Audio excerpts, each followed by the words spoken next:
Hello there, I'm Nadia Azmi and you are tuning in to Nightline. These are the top stories. Malaysia's GDP grew by record high in 2 decades. And no more physical road tax and driving license.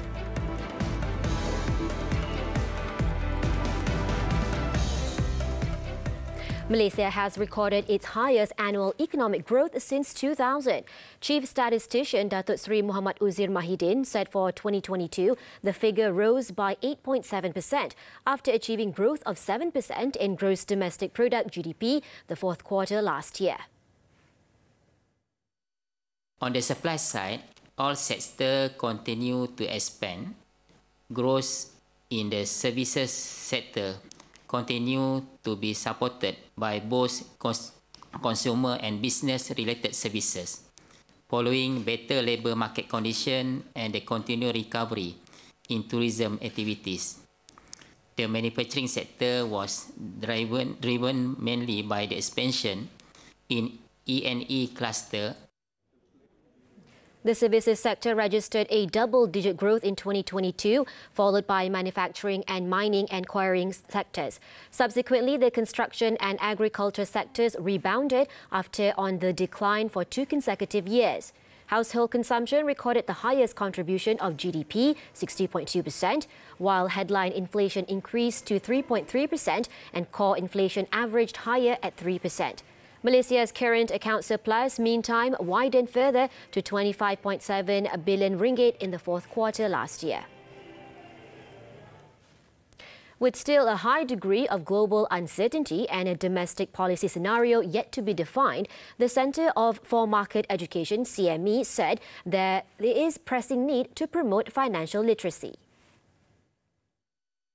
The household debt in Malaysia is peculiarly high, around 90% of the GDP. Consider that the private debt as total, including also corporate, is less than 120%. So on this, household debt is particularly high and important, and with the economic scenario going toward a contraction, we risk that the financial stability of the rakyat being compromised after also the long period of lockdown. Therefore, we need absolutely to stress on the importance of educational initiatives to help the people to produce and to implement sound financial decisions for their long-term financial stability. He also stated the areas which require improvisation include the ease of doing businesses in terms of general regulations, banking structure and labour legislation so to incentivize both domestic and foreign investments. The CME also calls for more effort to promote fiscal reform while aiming at reducing income tax, strengthening enforcement and introducing a new goods and services tax GST. He said CME believed that savings and investments were the pillars for sustainable economic growth, while an economic model built on consumption and government spending was incentivizing debt and inflation. Bank Negara Governor Tan Sri Nur Shamsiah Muhammad Yunos stressed that any decision on the overnight base rate OPR is more focused on the domestic economic environment. She emphasized that the decision made is not bound with the other decisions of central banks. Speaking at a media conference, Tan Sri Nur Shamsiah said the Monetary Policy Committee MPC would continue to calibrate the monetary policy to ensure sustainable domestic growth and price stability, which is in line with BNM's mandate. We don't set our OPR based on what other central banks decide on their monetary policy. So in line with our mandate, the MPC will continue to calibrate monetary policy based on ensuring sustainable domestic growth in an environment of price stability. Earlier, the central bank said the decision allowed its MPC to assess the impact of the cumulative past OPR adjustments given the lag effects of monetary policy on the economy. It added that at the current OPR level, the stance of monetary policy remained accommodative and supportive of economic growth. On another note, Tan Sri Nur Shamsiah said Malaysia is unlikely to enter into a recession this year as the global economy is experiencing growth. Malaysia is expected to experience a continued recovery in the labour market with public and private investments activity which remains strong. Investment intentions are high, so the implementation of these investments will continue to support growth. Tourism will improve. So what we have seen, you are going to see the V-shaped recovery in tourism that will support growth. And all these factors are more than enough to offset the moderation in export that will emanate from a slower global growth. On the year's first quarter performance, she said it is showing more robust growth compared to the 7% recorded last quarter in 2022. Recently, the International Monetary Fund, IMF, upgraded its 2023 GDP forecast to 2.9% compared with 2.7% previously. The strong GDP growth of 8.7% for 2022 shows the recovery of consumer, business and investor confidence in the national economy. Prime Minister Datuk Seri Anwar Ibrahim, who is also Finance Minister, said the growth performance also far exceeds the 3.1% economic growth achieved in 2021. In a statement late Friday, Datuk Seri Anwar said the achievement of 8.7% growth for 2022 is supported by a strong economic performance in the fourth quarter of 2022, which, among other things, saw the recovery of private spending and investment, a decrease in unemployment and the strengthening of the ringgit. He said this clearly shows the recovery of consumer, business and investor confidence in the national economy. The Prime Minister said there are several economic indicators that have shown strong performance in the fourth quarter of 2022, namely domestic demand continues to be driven by private consumption, supported by better labour market prospects and business confidence that remains positive. He said the labour market maintains high employment levels, with the unemployment rate decreasing to 3.6% in the fourth quarter of 2022, compared to 3.7% in the third quarter of 2022. He said the ringgit has strengthened by 5.3% against the US dollar and has also strengthened against the currencies of Malaysia's main trading partners. Meanwhile, he said foreign trade continued to record double-digit growth, in addition to the encouraging performance of foreign direct investment (FDI). Datuk Seri Anwar said with an increasingly challenging global economic environment, the 2023 budget will outline the government's strategy to continue to support economic growth, as well as private sector confidence to continue the growth momentum achieved in 2022 for the well-being of the people. Meanwhile, Datuk Seri Anwar has proposed that the idea of an Asian Monetary Fund (AMF) be revisited to strengthen the buffer against economic crises. The Prime Minister said the region stands to gain from the fund, which was first proposed by Japan to combat the 1997 Asian financial crisis but never implemented. We should have our own domestic, regional and Asian strength. Not to necessarily compete, but at least to have like a buffer zone. And from those of us who had some experience dealing with it, it would help immensely. You know, every time there is a sign of problem brewing, even those days, we immediately have a session and start politely cautioning each other when we look at the balance of payments. He said this in his keynote address at the Future of ASEAN lecture organised by the Malaysian Thai Chamber of Commerce in Bangkok earlier on Friday. Datuk Seri Anwar added that ASEAN nations should collaborate for mutual economic benefits and also proposed the revised AMF to include countries such as China, Japan and South Korea. Starting Friday, private vehicle owners are no longer required to display road tax stickers on their vehicles and carry their physical licenses with them. Transport Minister Anthony Loke Siu Fook said they can instead use the Digital Motor Vehicle Licence (ELKM) and the Digital Malaysian Driving Licence (ELMM) through the Road Transport Department RTD public portal or MyJPJ mobile application.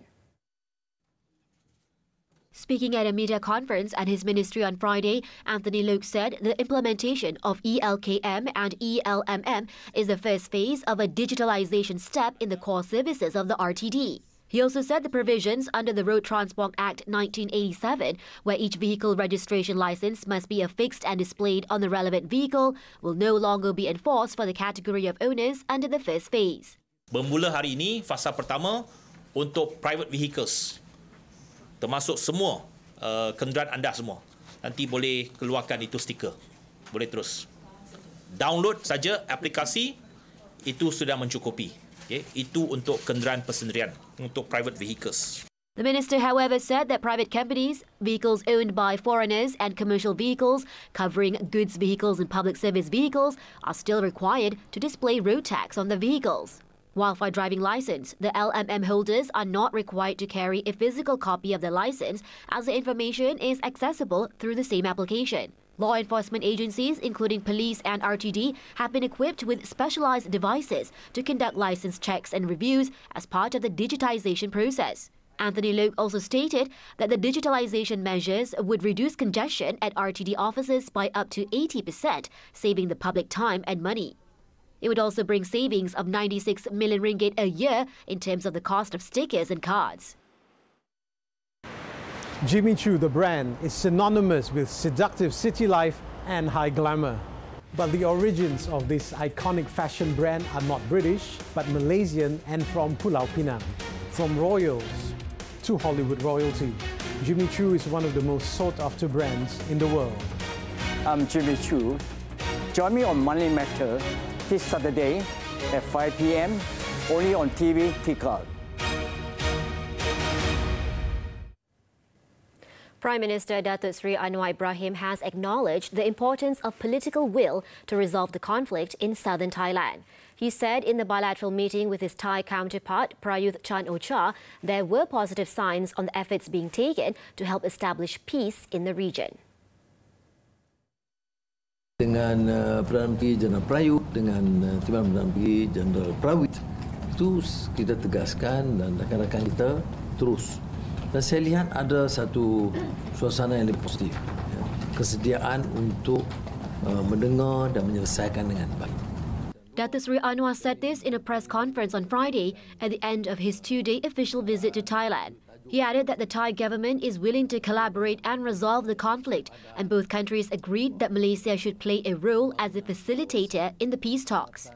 On his official visit to Thailand, Datuk Seri Anwar said he was satisfied with the outcome, which included talks on economic issues, investments and bilateral cooperation. He also said from next week there will be Thai delegations heading over to Malaysia to invest in the country. During the two-day visit, the Prime Minister also held discussions and meetings with conglomerates, businessmen and the Muslim community. This is Datuk Seri Anwar's fourth international official visit after Indonesia, Brunei and Singapore since taking office on November 24th last year. The Health Ministry MOH has established a working team to draft the white paper on the procurement of the COVID-19 vaccine to examine the procurement procedure transparently for the benefit of the people. Its Minister, Dr. Zaliha Mustafa, said the document will provide a comprehensive overview on the management of the vaccine procurement process. In a statement on Friday, Dr. Zaliha said the white paper will examine the procurement procedures carried out following initial findings by the Attorney General's Chambers and the Legal Affairs Division of the Prime Minister's Department, who conducted detailed due diligence, particularly on the terms of the COVID-19 vaccine supply agreement, which has been signed and made during the emergency period. On February 8th, Prime Minister Datuk Seri Anwar Ibrahim said the white paper on the acquisition and cost of the purchase of the COVID-19 vaccine will be tabled at the next Parliament session because irregularities were detected. It was believed that the procurement did not follow the required process and was done without the agreement of the Attorney General. Still to come on Nightline, Pakistan and IMF loan talks to continue as deal proves elusive. Stay with us.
foreign front. The death toll from the earthquakes that struck Turkey and Syria on Monday has passed 22,000, a tally that is expected to rise further as crews comb the rubble of thousands of toppled buildings. It was reported on Friday that rescuers pulled several people and children alive from the shattered remnants of buildings, some of whom survived more than 100 hours trapped under crushed concrete in the bitter cold. However, hopes of finding more survivors are diminishing amid freezing cold weather 4 days after the disaster. As rescue efforts continued, tens of thousands of survivors were evacuated from the worst affected Turkish cities, while civilians in Syrian towns helped bury their dead who were killed in the quake. Turkish President Recep Tayyip Erdogan, in the meantime, has said that the government will provide relocation aid and rent support for the people from the earthquake-hit zone. Meanwhile, the Malaysian Armed Forces, MAF, is arranging the Level 3 deployment of teams and equipment from its field hospital to Turkey for a period of 6 weeks to provide humanitarian aid to earthquake victims in that country. The operation, known as Op Starlight, is led by Brigadier General Datuk Dr. Amran Amir Hamzah and involves 106 MAF staff who will be deployed to Turkey in 3 phases starting Friday, using an A400 aircraft as well as commercial aircraft. Chief of Defence Force General Tan Sri Effendi Buang, in his speech at the Op Starlight send-off ceremony at the Subang Air Base, called on all those involved to be focused and prepared to face the physical and mental aspects of the operation in providing aid services to the earthquake victims. The field hospital will be located in Adiyaman with the help of coordination by the Turkish Embassy in Malaysia, the Foreign Ministry and the National Disaster Management Agency, NADMA. It will have a capacity of 60 beds and will be equipped with ward facilities, an operating theatre, intensive care unit, radiology and laboratory. The field hospital will offer 9 specialist facilities, namely primary medicine, orthopedics, surgery, anaesthetics, maxillofacial surgery, obstetrics and gynecology, pediatrics and ophthalmology, as well as emergency medicine.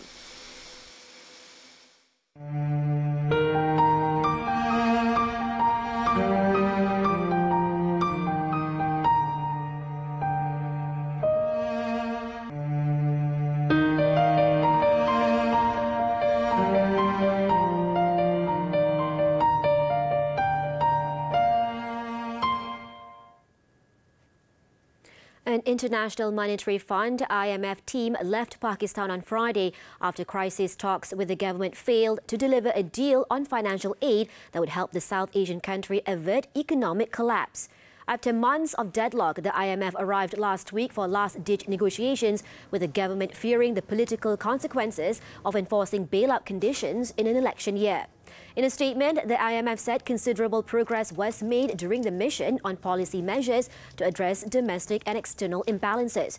However, Prime Minister Shehbaz Sharif have previously called the conditions for the $1.2 billion loan installment beyond imagination. Pakistan's economy is in dire straits, stricken by a balance of payments crisis as it attempts to service high levels of external debt amid political chaos and deteriorating security. At least 12 people, including a 2-year-old child, were killed on Thursday from a gas explosion in a housing block in the city of Novorossiysk in Siberia. Novorossiysk city authorities said a 45-year-old woman and a 25-year-old man have already been detained in connection to the incident, which left 11 victims hospitalized and many more still under the debris. It was reported that the suspects were residents of the neighboring Omsk region who were posing as employees of MACC Region Gas Service, providing gas stove services. The two could face a charge of providing services that do not meet safety regulations. This is Russia's second fatal gas explosion in 3 days.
sports. Football, the Portuguese Cup. Nine-man Benfica were knocked out of the cup after losing to Braga 5-4 on penalties as the match went all the way after a 1-1 draw at full-time on Thursday. In an action-packed Taça de Portugal quarter-final clash at the Quarry, Braga got past Benfica after Gonçalo Guedes headed the Eagles into the lead in the 15th minute. The visitors, however, were soon reduced to 10 men when Alexander Bah was sent off for an ugly challenge on PZ. Al-Musrati equalised before the break and Braga were unable to turn their numerical superiority into a second goal. The contest was settled from the penalty spot, the first 6 converted before Braga's Matheus Magalhães denied Frederic Orsner's kick. Braga held their nerve, scoring all 5 spot kicks to set up a semi-final clash against Nacional, who earlier beat Casa Pia. On to the Saudi Pro League. Cristiano Ronaldo scored 4 goals and hit his 61st career hat-trick on Thursday during Al Nassr's game against Al Wehda. Ronaldo started the proceeding with a left-footed strike in the 21st minute, taking him to a tally of 500 career league goals. He added a second 5 minutes from half-time to send his side 2-0 in the lead at the break. The 38-year-old added 2 more in the second half, a penalty and a rebound of a save to end the match with 4 goals.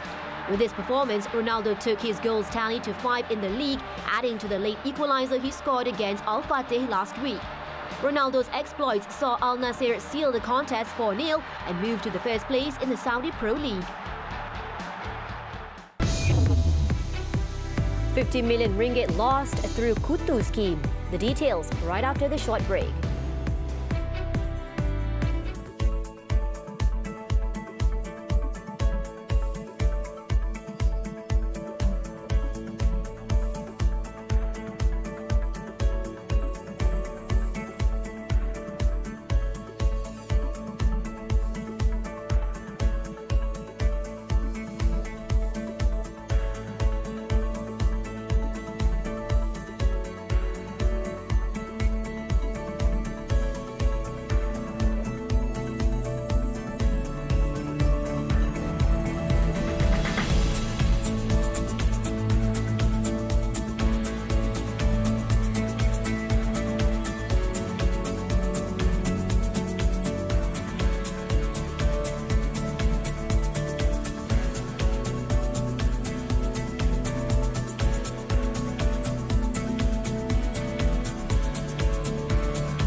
The Malaysian Anti-Corruption Commission, MACC, is investigating allegations of embezzlement that resulted in a loss of 157 million ringgit by University Technology Mara Uitm Holdings Sendirian Berhad.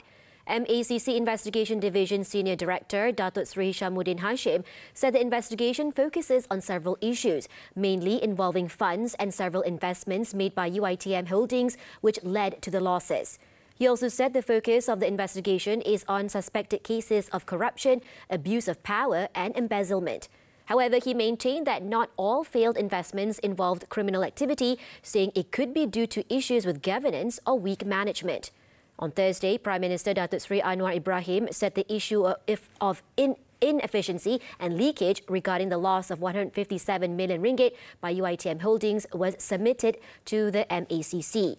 A report published by a local media claimed that the total loss was based on Uitm Holdings' accumulated losses before tax for 4 years in 2017, 2018, 2019 and 2021.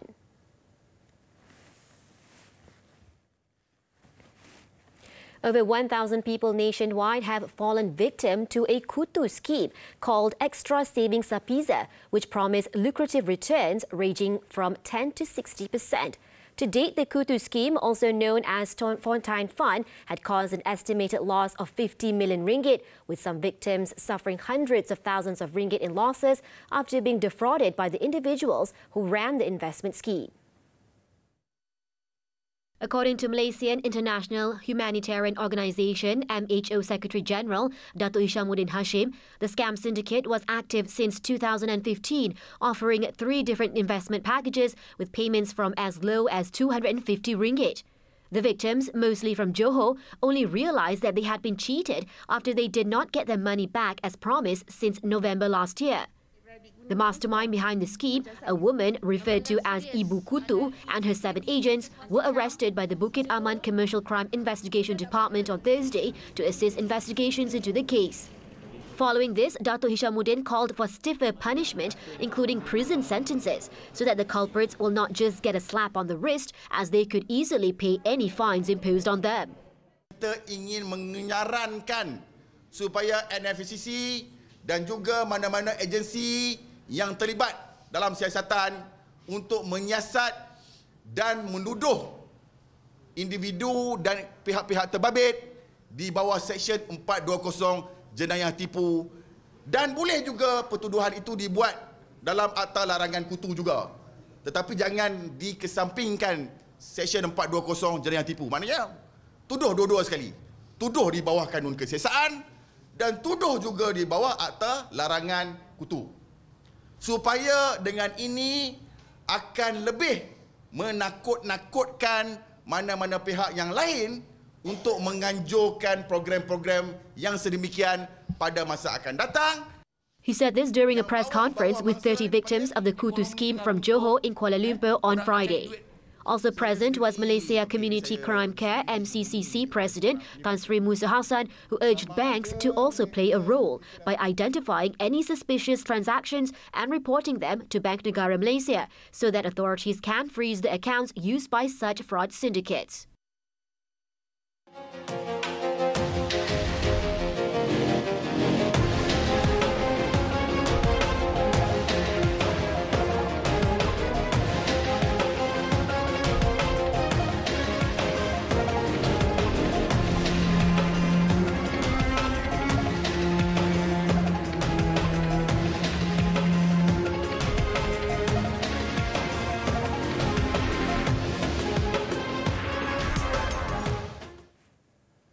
Hundreds of lanterns and rabbit-themed light installations dot the streets of Taiwan's capital city during the Lantern Festival as people celebrate the Year of the Rabbit.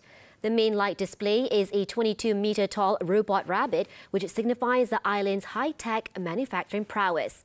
Let's take a look at the celebrations as we wrap up Nightline this time around. With that, I'm Nadia Azmi. Thank you for watching, stay safe, and have a great weekend.